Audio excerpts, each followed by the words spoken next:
In today's video, we're going to talk about focus, or for some of you, the lack thereof, and how this might be one of the most critical components to you reaching your full potential after a neurologic injury. If you're new to this channel, I'm Tara. I'm a neurologic physical therapist, and on this channel, we talk about anything and everything related to mobility, health, fitness, and mindset in the context of neurologic injury, with the end goal of empowering you with as many tools as possible to take ownership of your rehab and your health, to live an overall more active, more mobile, pain-free, happier, healthier life. And all that said, I dare say that focus and attention is the most critical component of physical recovery after a neurologic injury. And I will go one step further to say that it is probably the most neglected area of neurologic rehabilitation. Now, why do I think it's the most neglected? Not because maybe the healthcare system isn't addressing it, but in many cases, and I've had patients tell me this, they stop going to speech therapy. Probably prematurely in a lot of cases, because they just don't see any point to it. And therein lies the problem. There is a huge blind spot when it comes to someone recognizing after a neurologic injury that they might have problems in this area. And so they just feel like speech therapy sometimes, some of you, not everyone, is just kind of a waste of time, and they'd rather devote that time to physical therapy, or at least that's what I'm told. But guess what? Physical therapy or physical recovery only happens when your brain has some of those cognitive wires lined up correctly. And getting that cognitive rewiring really does depend on speech therapy. Now, it's not always only speech therapy. We do work on that also in physical therapy. But for those of you that are kind of on the fence and not really sure if you should continue going, just listen to your speech therapist. If they say that you still have goals and there's things that you can work on, then definitely don't stop going because you feel like it might not be as beneficial, because you really want to devote that extra time to your physical recovery, because it really is important. Today, I wanted to talk to you guys about this product that this company sent to me called the Core Stretch. Now, when I first saw this product, I actually reached out to the company to see if they would send me one to sample, because of the design of this product for so many uses in the neuro rehab community. Now, the main purpose of this is to stretch the back out, which I think it does a fabulous job. It has these two pads at the bottom. You just kind of place them right in the crux of your hip. You reach your arms out, and you really do feel a great stretch just by leaning forward. There's a pivot on the base, so you can actually rotate side to side, and it really does feel great to stretch your back, because the counter force is kind of right at your hips. It really does elongate that spine. However, when I saw the product, the design of it is what had me interested, because of all the other uses in the neuro rehab community that you can do with this. For instance, many of you have seen me use the Swifter to work on early stage arm movement. Well, this device, which is originally intended to be a stretching device, can actually do the same thing. So you just put your hands on the top, and it gives you a really nice early phase arm movement exercise if you're someone that is working on reaching, right? So you just sit, and what we would call this is kind of active assist, using your other arm to assist in that forward reach. Now, it is height adjustable, which a lot of you have seen me do with the Swifter, where I set it on different height surfaces. This, you don't actually have to do that. You can just, because it's got this height adjustable feature, you can make the exercise more difficult by just making it longer. And now you're pushing those arms kind of uphill a little bit. So to advance that reaching activity, you can just extend the arm and push it uphill. Now, once you get really good at that, you can put one hand on it and kind of do the same thing. Now, because it has a pivot point, it's going to make it a little bit more challenging to keep your arms straight. So that's why I usually recommend that you use your other arm to help. a little bit in the early stages just to kind of set yourself up for success. But there's more that you can do with this that I've been messing around with, and that is to use it for standing activities. So in standing, it's the perfect tool for those of you where your arm draws up when you walk. I've talked about this in other videos, but that's usually when the lower body and the upper body kind of link up together abnormally.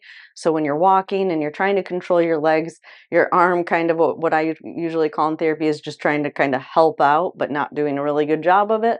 So you try and put more effort into working your legs and that arm draws up. I've made complete videos on this where we work on breaking up that pattern by giving some kind of a challenge for the arms to keep the arms straight and work on standing balance to kind of separate or break up that upper body and that lower body. This tool is perfect for that. Now I am 5'2", and this is the tallest height. So if you're taller, you would just need to set it up on something. So you're just going to hold on to it and just push it forward and either do a weight shift and a knee lift or a step, with the main goal being that you keep pushing those arms forward. Again, breaking up that tendency or breaking up that pattern where your arm wants to draw up when you're standing. If your arm automatically draws up when you stand up, then you just work on weight shifting. Again, trying to push this forward and shift, lift the heel, shift and lift the heel. But again, anyway, the original intent of this product was to get that nice back stretch, which it does an excellent job of doing that.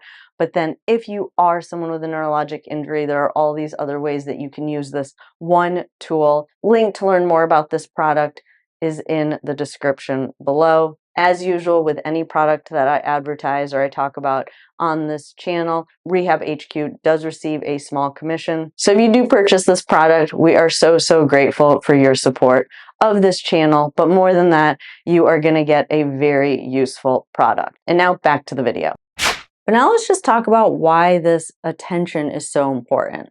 Well, a lot of times the misconception after a neurologic injury is that people just need to get stronger when it comes to physical recovery. That if they just do more repetitions, they're going to get stronger and they're going to be able to move what seems to be or feels like a weak arm or a weak leg.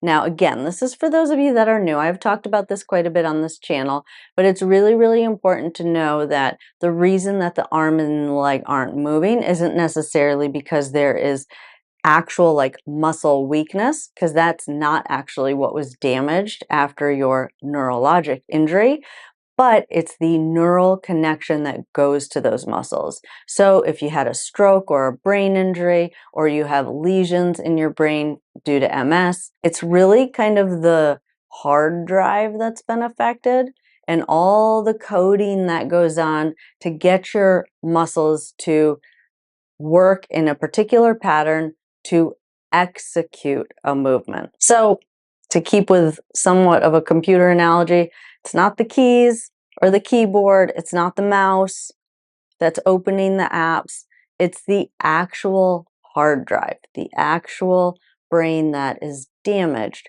And so the theory or the belief that you need to make your muscles stronger isn't really like the best mindset or the best thought process to have in order to achieve your full potential after a neurologic injury. Now, the reason that is important is that we have to go to the root cause of why your arm and your leg aren't working, that brain rewiring.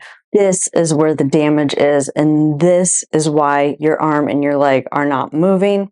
How do we restore movement when this is the root cause of the problem? Well, we work it in two ways. We work it kind of top down and bottom up. Bottom up would be use a tool to get that arm to move, whether that's your other hand or a therapist. And ideally, while you're working that bottom up, you're also working top down. What does that mean exactly? Well, the brain is responsible for figuring out what the desired movement is. For example, there's a cup on a shelf, you're thirsty, you want to get that cup full of water, bring it to your mouth and drink. You have developed a plan in your head, you execute that plan. There might be errors, you might overshoot that cup or undershoot that cup. You reflect on where those errors might have occurred. You try and figure out how to correct those errors and you try again. That would be kind of like an example of a top-down approach to relearning a movement. Now, why do I explain that and why is that so important? Is that top-down is where that attention and that focus are so critical. You have to have the ability to attend all of your attention to that process of developing a goal or a desire, coming up with a plan, executing the plan, identifying the errors, correcting the errors, and trying again. And that's why I say focus and attention are probably the most critical components to physical recovery. All right, so now that we understand all of that, let's get into what I would consider kind of like the basics that are required to maintain attention to your movement retraining. And then some things that I think are helpful that'll get you that little bit of extra 1%. But at the foundation, the most important things are, one, that you choose an environment that has as little stimulation that could distract you as possible. That means social media on your phone, or a dog in the room that might distract your attention, or other people in the room, or having the TV on, or listening to a podcast. Anything like that could potentially distract you without you even knowing it, and then you're just wasting reps. Every rep that you do that you cannot clearly identify whether or not it was successful or not, and then if it wasn't successful, you can clearly identify what potentially went wrong, is a wasted rep, in my opinion. The other thing that's kind of at the foundation, I would say, is don't spend any more than 20 minutes on that activity. Take a 5-minute break, come back to the activity. Give yourself a little bit of a mental break or a little mental recovery before continuing on with that activity. Humans in general probably only have about a 15 to 20 minute attention span. So keep that in mind. It doesn't mean you're deficient. It just means that there's a lot of humans out there that are wasting a lot of time plowing through things that probably aren't really their best work. Speaking of plowing through things, I call that plowing through an exercise. So if you're just doing rep after rep after rep just to get them in, try not to. Again, I call that kind of just like plowing through exercises. You want to be very intentional about every single exercise. You want to be able to sit back, reflect on it, and then figure out what you did wrong and try again. In many cases, you're not going to be able to figure out what you did wrong, but what you're going to identify is that maybe that activity is too challenging. Then your thought process needs to switch with, how do I modify this activity to make it easier? You can either do that by changing your position, meaning that if you're doing something against gravity, which is hard because you're fighting the load or the resistance of gravity, maybe you change your position so that your movement is now going parallel to the floor, which is gravity eliminated, or even towards the floor, which is gravity assisted. Change your position in some way to make that activity easier. My rule of thumb is if you fail three times, change the activity. You don't want to be racking up data of failures in your head. It just it's not beneficial in the whole relearning process, i.e. brain rewiring. Okay, so I would say those are kind of like the foundational things that are absolutely non-negotiables when it comes to relearning a movement, if your goal really is to retrain the brain. Then I would say kind of the next layer are that do your activities at a time of day when you're the most alert. For some of you, that means timing it with your medications. There are some medications that are probably somewhat sedating. Anything like a muscle relaxer, anything that may control any oral medication for your spasticity probably has some kind of a little bit of a sedative effect. So the downside or the double-edged sword is that a lot of times you need that in order to facilitate the movements that you want to learn. So if that is the case, try and just play around with that. Maybe there is a time of day where you're still getting some benefit from the medication, but some of that sedative effect has worn off. If that's not the case and there's never a moment during the day when you don't feel sedated, that's a time to go back to your doctor and say, listen, this is interfering with my therapy. Is there anything else we can do? And in many cases, there are multiple cocktails or multiple interventions to control some of that spasticity or increased muscle tone. So hopefully your doctor and you can work together to come up with maybe a different cocktail. The other thing that I would say is super important is to get plenty of sleep. Do your best to decrease screen time at night, and I've made an entire video on sleep, so I will link that video in the description below. Really take a lot of those tips seriously that I talk about in that video. It could have a huge impact on your recovery and your ability to attend to your tasks, your therapy tasks, when you're doing them. Drink plenty of water. Sometimes we're fatigued just because we haven't had enough water, or we have difficulty attending to a task just because we're dehydrated. So just make sure that you are drinking plenty of water. Food and nutrition. Eat nutritious foods. Ultra-processed foods, sugar. Let's start with sugar. That sugar high is definitely real, and that sugar crash is definitely real. You just might not feel it because you've been on a high sugar diet for so long that you just don't feel a lot of those ups and downs as much, but trust me, they're going on in your brain. So as much as you can, try and stay away from high sugar beverages, drinks, and high sugar or high glycemic index foods. As far as ultra-processed foods decrease inflammation or increase inflammation in your system. Inflammation decreases your brain's ability to do a lot of the processes like at the chemical level that are necessary for that brain rewiring to occur. Ultra processed foods are foods on the inside of the grocery store. Anything with a shelf life is in ultra processed foods. Try and avoid those as much as possible. I'm not like super dogmatic about this, but I do think that like an 80-20 rule is probably like a good rule to follow so that you can still enjoy like 1 or 2 meals with family and friends during the week. But then the rest of the week, try and get rid of those foods as much as possible. Try and choose foods on the outside of the grocery store. If a food looks completely altered to when it first came out of the ground or off the farm, then it has probably been through some process. Now, what we would call like a minimally processed food would be something like ground beef. Minimally processed foods are okay. We're talking about like ultra processed foods. In many cases, any food that has more than 5 ingredients is probably ultra processed. And I guarantee you this has an impact on your brain's ability to rewire and to get those neural connections that you are looking for. Now, this is a little bit of a tangent, but sometimes somewhat related. A lot of times people ask me, like, what supplements should I be taking? I would say that any supplement is a complete waste of money if you haven't first eliminated ultra-processed foods.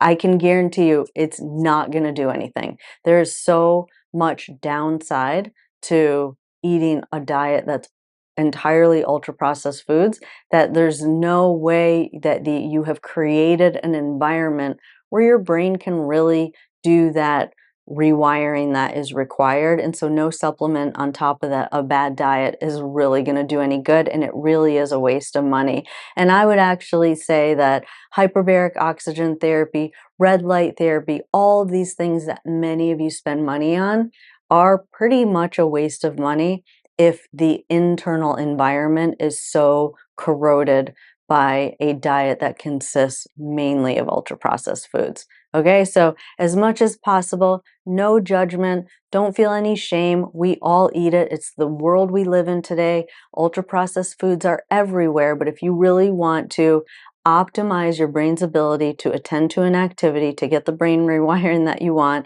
then start today by just eating one meal without any ultra processed foods, or one meal that is primarily fresh food. Then just kind of build up from there. Okay, so that'd be like kind of the next layer that I think are valuable to layer on top of that bottom layer, which is the environment and those other things I talk about. And then the other thing to get you that extra 1%, I would say there is some evidence that getting your heart rate up before you engage in a very focused task can be beneficial in getting you the attention, your ability to attend to that activity. So for a lot of you, your leg is recovering a lot faster than your arm. So you could maybe think about going for a brisk walk before you engage in your arm rehab. That would be an example of kind of getting your heart rate up before you engage in that activity. Okay, so those are just some of my suggestions on how you can increase your attention. Now, I hear this a lot, and I don't think this is an excuse to not try and improve your attention. And that is, oh, I've always been like this. I hear that so many times, it is crazy. And I'm not really sure why. I hear that a lot, that really leads patients to kind of not work on it because they have this thought in their head that they've always been this way. But I do hear that quite a bit. If you're telling yourself that, and maybe that's kind of giving you an excuse to not address your attention, I would really challenge that thought. We all have the ability to improve our attention. It just takes a little bit of extra time and attention to improving our attention. So think about some of the things I talked about today. You should be able to, at the end of a therapy session, kind of have a summary in your head of kind of what went well, what didn't go well, what you need to work on to improve in the next session. If you can't do that, then probably you were a little bit distracted during that therapy session. But that is it for this video. I hope you guys found this video helpful. If you did, I would love it if you would hit that subscribe button if you're not already subscribed, and turn on that notification bell. That does two things. It allows you to get notified every time I upload new videos. If you haven't noticed, recently I've been uploading a lot more frequently. I'm gonna try and continue this until the end of the year. So you definitely don't want to miss any of the uploads. In addition to that, it really does help to support this channel and get this videos out to more people who might be in similar situations, to really help them in their recovery process. So if you've been watching this channel and you like these videos, I would love it if you would hit that subscribe button. If you want to go a little bit deeper and you want to get your specific kind of nuanced questions answered, you can join our membership program. We have two membership programs. We have a bronze membership program, which gives you access to any handouts that I talk about in any of the videos here on YouTube. It also gives you early access to the YouTube videos without any of these spiels that I'm kind of going through right now, or any of these advertisements. It also gives you access to our private Discord channel where you can interact with me and other members throughout the week. If you really wanted to take full ownership of your rehab program, you can join our gold membership program. With your gold membership, you do get access to an entire vault of over 500 exercises that are 100% focused on helping people with mobility issues to restore normal movement. But it doesn't just stop there. It helps people that have had mobility issues that maybe are moving normally to get back to that fit level that is really, really beneficial to maintaining proper brain function as you kind of move out of the recovery phase and back into normal life. So to learn more about our membership programs, visit www.rehab-hq.com. But that is it for this video. I enjoyed spending time with you all today, and I'll see you in the next video. Have a good day.